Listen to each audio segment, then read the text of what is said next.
experience, more things in his boxing skills. I think Tank is gonna be a good fight. What's good, YouTube? It's your boy, Blue Blood Sports TV, back at y'all with another one. So, what you just heard was the voice of 4 division world champion, who's the undisputed super middleweight world champion, Mexican superstar boxer who is widely considered to be the face of the sport of boxing, in Saul Canelo Alvarez. Canelo Alvarez is 58 wins, 2 losses, 2 draws, 39 big wins by way of knockout. He is 32 years of age, 5'8", with a 70-inch arm reach. Saul Canelo Alvarez was asked about what he thought about the mega pay-per-view showdown that's scheduled to take place April 15th, Las Vegas, Nevada, between a guy he's very, very familiar with and a guy he likes, okay, that he is a fan of. And the guy he's a fan of is undefeated 3-division world champion who simultaneously held the WBA super title at super featherweight, the WBA regular title at lightweight, the WBA regular title at junior welterweight. Superstar boxer Gervonta Tank Davis, who is 28 wins, no loss, no draw, 26 big wins by way of knockout. He is 28 years of age, 5'5", with a 67-inch arm reach. Saul Canelo Alvarez makes it no secret, and he has it on record that he's a big fan of Gervonta Tank Davis. He's one of the few fighters that he likes to watch. And he's very familiar with the guy who could possibly stand in, or reportedly that will be possibly standing across the ring from Gervonta Tank Davis. And that's a guy that looked up to Canelo Alvarez like a mentor, a big brother figure, an undefeated lightweight, junior welterweight, Mexican superstar title contender, King Ryan Garcia, who is 23 wins, no loss, no draw, 19 wins by way of knockout. He is 24 years of age, 5'10", with a 70-inch arm reach. Ryan Garcia, he looked up to Saul Canelo Alvarez. Ryan Garcia, he even went to train with Canelo Alvarez, and Canelo Alvarez, longtime trainer, two-time well-renowned, two-time trainer of the year in Eddie Reynoso. Okay, he just recently parted ways with Eddie Reynoso, and him and Canelo Alvarez, they had a falling out, and he stated, that being Ryan, that he couldn't train with Eddie Reynoso anymore because Eddie Reynoso's schedule was just too hectic and too cluttered, right? And to Canelo Alvarez responding, he said that had nothing to do with it, and it was more so that Ryan Garcia just simply was not committed, and it's wasting his talents, right? Now, obviously, Ryan Garcia looked up to Canelo Alvarez, Canelo Alvarez's accomplishments, as many fight fans in the sport of boxing, especially Mexican American fight fans or Mexican fans or fighters, right? They look up to Canelo Alvarez, and he's somebody to look up to. He's a model citizen outside the sport. Okay, the only issue and smear on his resume is that he tested positive for a banned substance in clenbuterol some years back. But aside from that, Canelo Alvarez is not in trouble. Canelo Alvarez is not using foul language. You just see him. He just simply comes across as a model citizen. Now, some people view him as being mean sometimes, or so on and so forth. But there's a switch. He's a fighter. He's a boxer. So what do you expect? Okay. So with that said, Canelo Alvarez, as you heard just now, so you can hear Canelo Alvarez. This is what he had to say. Have more experience, have more things in his boxing skills. I think Tank is gonna be a good fight. So he favoring Gervonta Tank Davis because of Gervonta Tank Davis' skill set, his experience, and he just has more tools in the toolbox, right, than Ryan Garcia. But he states that it's definitely not going to be an easy fight. It's going to be a tough fight and a good fight. I agree with Canelo Alvarez, right? And the experience is a big part of why I agree with Canelo Alvarez, right? Ryan Garcia, this is going to be a major stage. Now, Ryan Garcia is someone who basks in the glory, right? He likes, the attention, okay?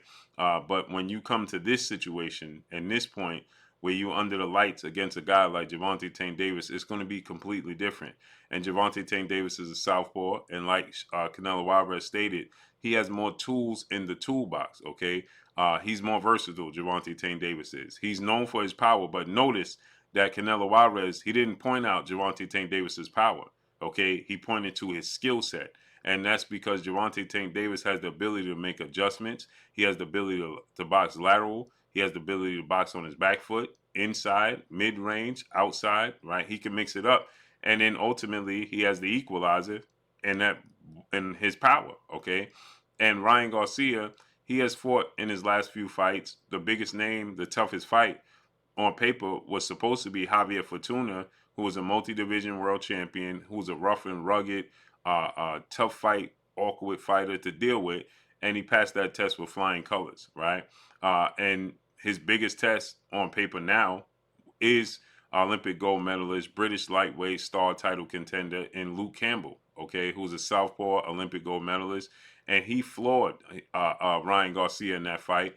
Ryan Garcia got up, faced adversity, and stopped Luke Campbell in the 7th round with a beautiful hook to the body, okay, that stopped Luke Campbell. And so with that said, he just has not been on this stage, okay? Now, I know people will point to Gervonta Tank Davis and they say, well, Gervonta Tank Davis hasn't fought the best fighters in the world, okay? His resume is not stacked with a bunch of great fighters.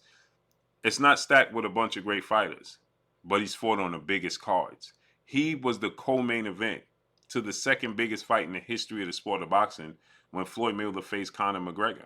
Okay, as far as numbers go, it did 4.4 million pay-per-view buys. Okay, and he was the co-main event on that card. So the only fight left after he fought was Floyd Mayweather and Conor McGregor. So that speaks volumes to the stage that he was on. Okay, the magnitude of that fight. Then he did fight guys that were Hall of Famers like 4-division world champion Mexican superstar boxer Leo Santa Cruz, who's no walk in the park. Leo Santa Cruz is one of my favorite fighters. So he fought Leo Santa Cruz and knocked out Leo Santa Cruz. He moved up 10 pounds from super featherweight, 130 pounds to 140, challenged the WBA regular champion in Mario Barrios, okay, who was much taller than he is, much longer arms, and a much higher weight, right? And Gervonta Tank Davis, he adjusted to that, and he won the fight, right? So he's been in situations where he faced guys that were taller than him, like Mario Barrios, Leo Santa Cruz, rangy, experienced. Guys like Yuriorkis Gamboa, who was very awkward, a tornado with power and fast hands. Isaac Pitbull Cruz, who's shorter than he is, and a very, very aggressive and defensively savvy, right? And, he's very, very savvy, Isaac Cruz is. So with that said, Gervonta Tank Davis, he fought Pedraza, right? So he's been on the biggest stage, Floyd Mayweather, Conor McGregor, right? And he's fought all different types of styles. So the experience factor is a huge part. And Ryan Garcia, he gets overzealous with his hooks, his hand speed, and his power, right? He finds too much comfort and confidence in his hooks, hand speed, and power. And he tends to leap and leave his feet with his hooks at times, right? He tends to open himself wide open, okay? And like an NFL play that broke down and the secondary and the quarterback just threw it to somebody wide open. Ryan Garcia at times, leaves himself wide open. He just opens it up very wide because he trusts his speed and his power that much. And when you do those types of things, when you're dealing with Gervonta Tank Davis, who can come from all different angles, as I told you guys, Ryan Garcia was floored and dropped by Luke Campbell, and there was a left hook. And so everybody looked at it and they said, well, if Luke Campbell can drop Ryan Garcia with a left hook, imagine what Gervonta Tank Davis can do. Well, Ryan Garcia, after that, has been very cautious and conscious of fighters trying to land their left hooks on him. And he's been defensively responsible in making sure he catches or parries or slips the left hooks. And as I told you guys, it's not going to be the left. It's going to be the right hand and possibly a right uppercut that Ryan Garcia is not accustomed to seeing. Because, see, Gervonta Tank Davis doesn't always display all the tools in his toolbox. So even if you're looking at film or you're looking at, past fights, you're not going to gauge and understand just how crafty Gervonta Tank Davis is in the ring, okay? He uses the pull counter. How many people highlight the fact that Gervonta Tank Davis uses a pull counter? Not many point to that because you don't pay attention to it, okay?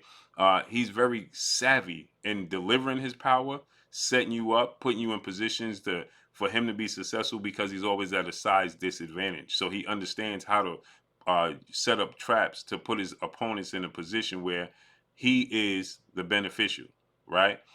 And so with that said, Ryan Garcia is going to be in a position and be in a situation where he's going to make a mistake. It's just like I told you guys with Rolando Rolly Romero, okay? When Rolando Rolly Romero fought against Gervonta Tank Davis, I told you guys that eventually Rolando Rolly Romero was going to make a mistake that Gervonta Tank Davis was going to capitalize on.